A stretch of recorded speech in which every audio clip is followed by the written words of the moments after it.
Good morning students. BA second year third same history की online कक्षा में आप सबका स्वागत है। आज का हमारा चैप्टर रहेगा चैप्टर 6 मुग़लों की दक्षिण नीति। जैसा कि आपको पता है कि मुग़ल साम्राज्य की स्थापना से पहले सल्तनत काल में दक्षिण में दो प्रमुख राज्य थे, विजयनगर और बहमनी।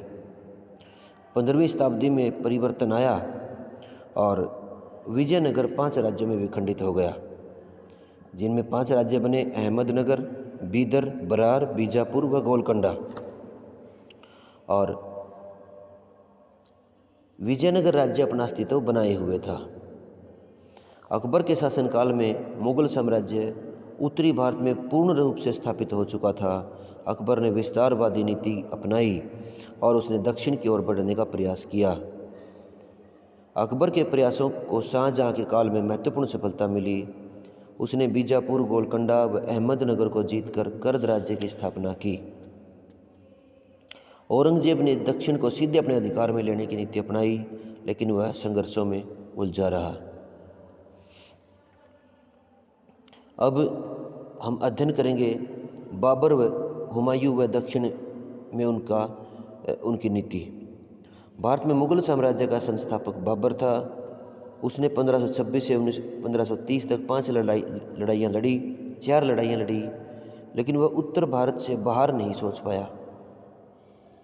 उसकी मृत्यु के बाद उसका पुत्र सत्ता में आया, तो उसकी स्थिति भी बाबर से भिन्न नहीं थी।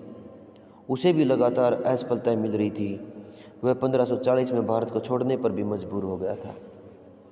यानी हुमायूं भी उत्तर भारत तक सीमित रहा। इसके बाद अकबर आता है, और अकबर दक्षिण की ओर सोचने वाला पहला व्यक्ति था,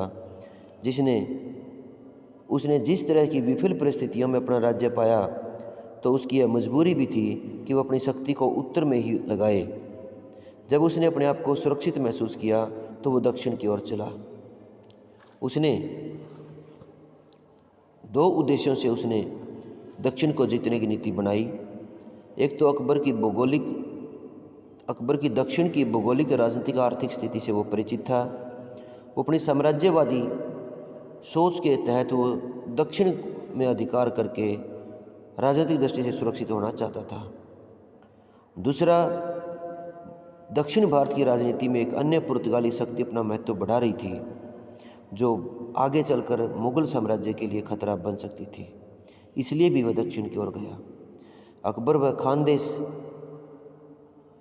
खानदेश उत्तर व दक्षिण को जोड़ने वाले रास्ते पर होने के कारण इसे भारत का दक्षिण का प्रवेश द्वार कहते थे। अकबर के मन में दक्षिण को जीतने की बात थी, इसलिए उसने इसकी ओर ध्यान दिया। खानदेश के शासक मुबारक शाह द्वितीय ने 1564 में अकबर से वैवाहिक संबंध स्थापित किए, और अकबर ने 1577 में दक्षिण की ओर बढ़ने से पहले सभी रियासतों को अपनी अधीनता स्वीकार करने के लिए संदेश भेजा। इस समय खानदेश का शासक अली खां था। उसने अधीनतापूर्वक संधि कर ली, और क्योंकि वो उससे सीधी टक्कर लेने की स्थिति में नहीं था। दूसरा, दक्षिण की विभिन्न रियासतों के साथ लगातार लड़ाई में उसकी स्थिति खराब हो चुकी थी, और इस तरह से अकबर व खानदेश के मध्य सम्मानजनक संधि हुई। इसके बाद अकबर व अहमदनगर। खानदेश का सीमावर्ती राज्य अहमदनगर था। 1591 में अकबर ने भी इनके पास दक्षिण के राज्यों में अधीनता प्रस्ताव भेजा, तो उसकी प्रतिक्रिया सकारात्मक नहीं थी। वह न तो शत्रु से शत्रुता मोल लेना चाहता था, और न उसे स्वीकार करके अस्तित्व खतरे में डालना चाहता था। अकबर ने अबुर रहीम खाना के नेतृत्व में सैनिक अभियान भेजा, और इस बीच अहमदनगर के राजा की मृत्यु हो गई, तो यहाँ की व्यवस्था चांद बीबी कर रही थी। मुग़लों ने अपनी शक्ति का प्रयोग करने पर अधिकार करने में सफलता नहीं मिली, तो उसने चांद बीबी के विरोध को अकबर को यहाँ सफलता नहीं मिली, और 1596 में दोनों के बीच संधि हो गई थी। संधि के तहत अहमदनगर ने बरार का जीता हुआ क्षेत्र मुग़लों को दे दिया। अकबर को भी इस बात का ज्ञान था कि चांद बीबी का विरोध हो रहा है, तो वह संधि भंग कर सकती थी। तो दोनों ने संधि का उल्लंघन का आरोप लगाते हुए युद्ध शुरू कर दिया, और लेकिन उसका सहयोगी खान देश का राजा मारा गया, जबकि अस्थि के युद्ध में मुराद की हार हुई तो उसकी मृत्यु भी हो गई थी। एक षड्यंत्र के तहत होने का अहमदनगर का नेतृत्व कमज़ोर पड़ गया। मुग़ल अहमदनगर पर अधिकार करने में सफल हो गए और अहमदनगर के सुल्तान को कैद करके ग्वालियर भेज दिया गया। वो उसी किले में उसने अपना जीवन बिताया। तो अकबर के दक्षिण क्षेत्र के प्रभाव जमाने में वो सफल रहा। उसने खान देश पर पूर्ण नियंत्रण तथा अहमदनगर पर अप्रत्यक्ष नियंत्रण जमाने में सफलता हासिल की। इसके बाद जहांगीर व दक्षिण की नीति। 1605 में अकबर की मृत्यु के बाद जहांगीर के लगभग 3 वर्षों में उसने इस दिशा में ध्यान नहीं दिया। इसी बीच अहमदनगर की स्थिति में बदलाव आ गया। वहाँ पर एक अति साधारण योग्यता के एक व्यक्ति ने नेतृत्व संभाल लिया, जिसे मलिक अंबर के नाम से जाना जाता है। उसने 1608 ईस्वी में मुग़लों को अहमदनगर से निकाल दिया। जहांगीर, जिसकी इच्छा अन्य राज्यों को भी मुग़ल साम्राज्य में मिलाने की थी, उसको नुकसान होगा। अब जहांगीर के लिए ज़रूरी था कि वह दक्षिण की ओर सैन्य अभियान चलाए, लेकिन मलिक अंबर ने उसे सफल नहीं होने दिया। मुग़लों की अहमदनगर के बीच में 1617 की संधि स्थायी नहीं रही थी। जहांगीर ने 1621 में शाहजहाँ को भेजा। इस अभियान में शाहजहाँ को खूब सफलता मिली। वह लगभग 14 कोस का क्षेत्र था 50 लाख रुपये हरजाने के तौर पर वसूलने में कामयाब हो गया। 1622 में फिर स्थिति बदल गई। शाहजहाँ व नूरजहाँ के संबंधों में टकराव आने के कारण शाहजहाँ ने विद्रोह कर दिया। जहांगीर का सारा ध्यान विद्रोह को दबाने में लग गया था।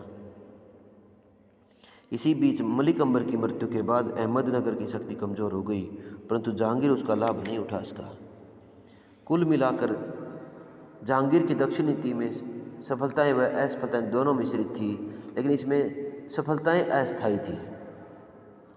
इसमें वृद्धि नहीं हुई, बल्कि वह कुछ क्षेत्र अहमदनगर ने फिर से अवश्य कब्जे में कर लिए थे। इसके बाद शाहजहाँ व दक्षिण की नीति का अध्ययन करेंगे। अकबर व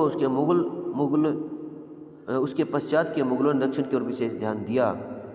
जहांगीर ने विभिन्न 5 अभियान अवश्य किए, लेकिन इस संघर्ष उसके खाते में कोई ज़्यादा लाभ नहीं दे पाया। शाहजहाँ ने भी इस दिशा में अपने पूर्वजों की नीति अपनाई। शाहजहाँ ने दक्षिण के प्रति आक्रामक नीति अपनाई, जिसमें वह सफल भी हुआ। वह अहमदनगर को अपने साम्राज्य का हिस्सा बनाने में तथा बीजापुर व गोलकुंडा पर अप्रत्यक्ष शासन करने में सफल रहा, और विभिन्न मुग़ल शासकों में उसकी दक्षिण नीति अधिक कामयाब मानी जाती है। शाहजहाँ व अहमदनगर।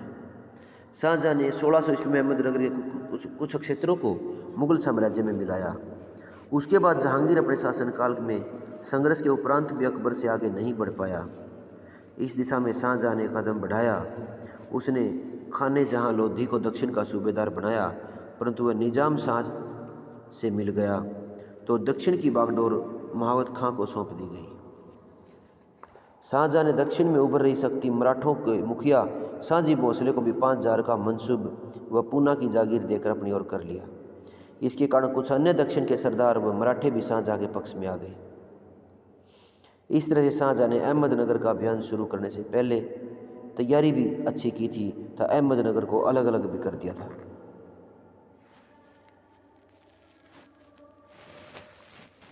शाहजहाँ व बीजापुर। शाहजहाँ की अहमदनगर विजय के बाद बीजापुर की भूमिका न केवल संदेहास्पद थी, बल्कि नकारात्मक थी। उस समय दक्षिण में अकाल पड़ा था। तब मुमताज़ महल की 1631 ईस्वी में मृत्यु हो गई थी, तो वह इस दिशा में अधिक ध्यान नहीं दे पाया। दक्षिण का सूबेदार महावत खां शाहजहाँ को बीजापुर के शासक की गतिविधियों की लगातार सूचना देता रहा, जिससे स्पष्ट था कि वह अकेला मुग़लों के विरुद्ध नहीं है, बल्कि वो ऐसा संगठन भी चाहता था। बीजापुर का शासक आदिल शाह मुग़लों पर संधि तोड़ने का आरोप भी लगा रहा था। दूसरी ओर उसी संधि के तहत किए गए समझौते के अनुरूप आधा अहमदनगर भी मांग रहा था। बीजापुर के शासक ने मराठा नेता शाहजी को भी अपनी ओर सेना में जगह दी।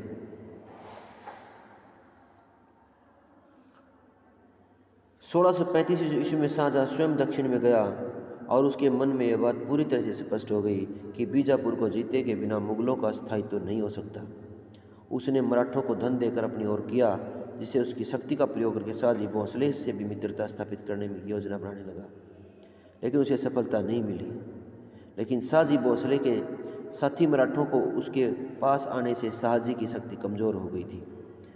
शाहजहाँ ने मुगल सेना को बीजापुर पर आक्रमण करने का आदेश दिया तथा साथ में संधि का प्रस्ताव भी बीजापुर के शासक के पास भेज दिया।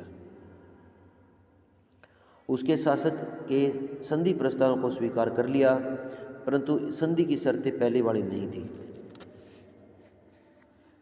इस तरह से शाहजहाँ की 1636 ईस्वी में बीजापुर के साथ की गई संधि काफ़ी संतुलित थी और इसका लाभ दोनों को था। ये संधि 20 वर्ष तक चली और जब औरंगजेब दक्षिण का दूसरी बार सूबेदार बनकर आया तो बीजापुर के शासक मोहम्मद शाह आदिल शाह की मृत्यु 1656 में हो गई और आंतरिक रूप से यहाँ पर कलह चल पड़ा था।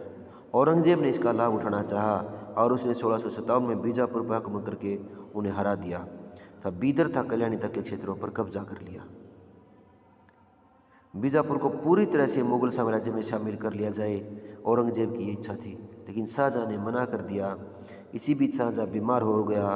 औरंगजेब को उत्तर में जाना था, इसलिए उसने बीजापुर से संधि कर ली और बीजापुर ने मुगलों को 1 करोड़ रुपया क्षतिपूर्ति के रूप में देना स्वीकार भी किया। इसके बाद शाहजहाँ था गोलकुंडा। अहमदनगर व बीजानगर के अतिरिक्त दक्षिण की एक प्रसिद्ध रियासत गोलकुंडा थी, जहाँ कुतुब शाही वंश का राज्य था। यहाँ के शासक अब्दुल शाह ने मुगलों व अहमदनगर के संघर्ष में अहमदनगर की सहायता की थी।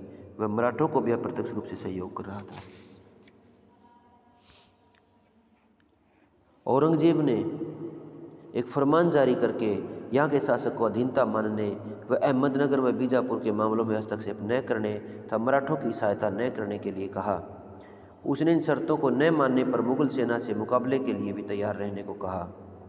कुतुब शाही शाह सुल्तान ने बीजापुर व अहमदनगर में मुगलों की कार्रवाई को देखा था, इसलिए उसने शर्तें स्वीकार कर ली और मुगलों को वार्षिक कर देना भी स्वीकार कर लिया गया। अतः ये हम कह सकते हैं कि शाहजहाँ की दक्षिण नीति और मुगल राजाओं की अपेक्षा अधिक कामयाब थी। इसके बाद औरंगजेब व दक्षिण की नीति। औरंगजेब व मुगल वंश का अंतिम शासक था जिसने दक्षिण की नीति अपनाई। उसने लगभग 50 साल तक राज्य किया। उसके आरंभ के 25 वर्ष उसने उत्तर में लगाए और जबकि 1682 से 1707 का समय उसने दक्षिण में लगाया। यह उसके शासन का ही नहीं बल्कि उसके जीवन के 25 वर्ष भी दक्षिण में बीते। वह स्वयं दक्षिण गया था, वहाँ से लौट कर नहीं आ सका। दक्षिण में वह ऐसा उलझा कि वहाँ से किसी भी तरह से निकलने का मार्ग दिखाई नहीं दिया। औरंगजेब अपने पिता के शासनकाल में 2 बार दक्षिण का सूबेदार रहा था। दूसरी सूबेदारी काल में वह जो कुछ करना चाहता था वह नहीं कर पाया, क्योंकि शाहजहाँ व उसके बड़े भाई दारा ने उसमें हस्तक्षेप किया। परंतु स्वयं सत्ता हाथ में आने के बाद उसको नियंत्रित करने वाला कोई नहीं बचा, तो उसने अपनी योजना को आगे बढ़ाया। उसने बीजापुर से संघर्ष किया। बीजापुर दक्षिण का सबसे शक्तिशाली राज्य मानते थे और उसने अप्रत्यक्ष रूप से बीजापुर को अपने शासन में ले लिया था। बीजापुर की शक्ति को देखते हुए औरंगजेब ने सफल अभियान चलाना चाहा, इसलिए उसने राजा जयसिंह को 1665 ईस्वी में विजित करने के लिए भेजा, परंतु वह सफल नहीं हो सका क्योंकि गुरिल्ला युद्ध में मुगलों को भारी हानि उठानी पड़ी थी। इस तरह से 1 इंच जमीन व 1 रुपये का लाभ प्राप्त किए बिना मुगल सेना 1666 ईस्वी में वापस लौट गई। 1627 में बीजापुर के शासक की मृत्यु हुई और उसके बाद वहाँ का छोटा अल्पायु में उसका पुत्र सिकंदर शासक बना। बीजापुर दरबार गुटबाजी व षड्यंत्रों का केंद्र बन गया। 1676 में एक बार फिर बीजापुर पर आक्रमण किया। परिणाम वही हुआ, मुगलों को फिर हार सहनी पड़ी। औरंगजेब ने स्वयं नेतृत्व करने का इसके बाद फैसला किया, जिसमें वह कुछ सफल भी रहा। 1681 के अंतिम दिनों में वह दक्षिण की ओर चल दिया। 1683 में वह अहमदनगर पहुंच गया। उसने दक्षिण में गठबंधन को तोड़ने तथा उनका आपस में एक दूसरे के विरुद्ध प्रयोग करने का फैसला किया। उसने 2 शहजादों आजम व मुअज्जम को आक्रमण का आदेश दिया। औरंगजेब 1685 ईस्वी में आर पार की लड़ाई के उद्देश्य से आगे बढ़ा। नेतृत्व शहजादा आजम को दिया। वह स्वयं भी बीजापुर गया था, लंबा घेरा डालने का आदेश दिया, लेकिन मुगलों ने गोलकुंडा व बीजापुर को भी सहयोग मिला, लेकिन मुगलों ने इसे बाद में काट दिया। बीजापुर की सारी व्यवस्था पर औरंगजेब ने कब्जा करके चारों ओर से घेर लिया और स्वयं शासक की उपस्थिति से सेना में नए जीवन का संचार हुआ। फलतः बीजापुर के शासक ने 1686 में आत्मसमर्पण कर दिया और औरंगजेब की अधीनता स्वीकार कर ली। औरंगजेब ने उसे पेंशन व मनसबदार का पद भी दे दिया और बंदी के रूप में जीवन जीने को कहा। यहीं पर उसकी 1700 ईस्वी में मृत्यु हो गई। इस तरह लंबे संघर्ष के उपरांत औरंगजेब बीजापुर को जीत पाया। इसके बाद गोलकुंडा की विजय, ये भी एक प्रमुख रियासत थी और ये मुगलों के शासन में शुरू में नहीं थी। औरंगजेब की सूबेदारी के समय भी मुगल साम्राज्य में शामिल कर ली गई होती, परंतु ये शाहजहाँ के हस्तक्षेप के कारण ऐसा नहीं हो पाया था। इसके बाद गोलकुंडा के सेनापति मुगलों से जा मिले और इसके कारण गोलकुंडा के किले में अपने को बंद कर लिया। मुगल सेना ने सारा क्षेत्र जीत करके हैदराबाद को भी कब्जे में ले लिया और इस प्रकार गोलकुंडा के शासक को एक और संधि करने पर मजबूर होना पड़ा। मुगलों की सेना किले में प्रवेश कर गई और मुगलों की ओर से अब रिश्वत का सहारा लिया गया। एक अफगान को भारी रिश्वत देकर इसे खुलवा लिया गया। शासक को बंदी बनाकर दौलताबाद के किले में कैद कर दिया गया और उसे कुछ पेंशन दी गई। औरंगजेब व मराठे। औरंगजेब ने इस बात को स्वीकार किया कि दक्षिण में उसके सबसे प्रमुख प्रतिद्वंदी मराठे हैं। ये वही शक्ति है जो न केवल दक्षिण में बल्कि उत्तर में भी संगठित होकर औरंगजेब व उसके साम्राज्य के लिए संकट पैदा कर सकती है।